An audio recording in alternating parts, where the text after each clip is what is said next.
Une réunion de haut niveau pour la lutte contre le travail des enfants s'est tenue, hier mardi 22 octobre 2024, au cabinet de la Première Dame, en présence de la sous-secrétaire adjointe chargée des Affaires internationales, au département du travail des États-Unis, USDOL, et des ministres de l'Éducation et de l'Enfance. Cette réunion avait pour but de discuter sur le nouveau cadre d'action de lutte contre le travail des enfants. Selon Dominique Ouattara, Première Dame de la Côte d'Ivoire, par ailleurs, présidente du Comité national de surveillance des actions de lutte contre le travail des enfants, CNES, la Côte d'Ivoire, régulièrement classée depuis 2013, fait partie de l'un des pays qui font des progrès dans la lutte contre le travail des enfants, dans le rapport de l'USDOL.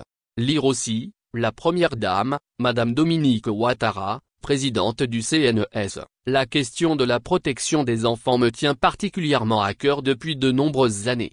Concernant les recommandations faites par l'USDOL, elle a mentionné ceci: la question de l'éducation figurant en tête de liste, l'école a été rendue obligatoire de 6 à 16 ans en Côte d'Ivoire, depuis 2015, entraînant l'inscription massive d'élèves dans les établissements scolaires sur toute l'étendue du territoire, nécessitant ainsi de nombreuses écoles pour répondre à la demande croissante. Aussi a-t-elle ajouté que la protection sociale avec la problématique du nombre d'inspecteurs du travail seront remédiées par un recrutement spécial de nouveaux agents par le ministre Adama Kamara, par ailleurs, président du comité interministériel, CIM. Aussi n'a-t-elle pas manqué de préciser que 6 brigades, équipées de véhicules et de matériel d'intervention, ont été créées à l'intérieur du pays.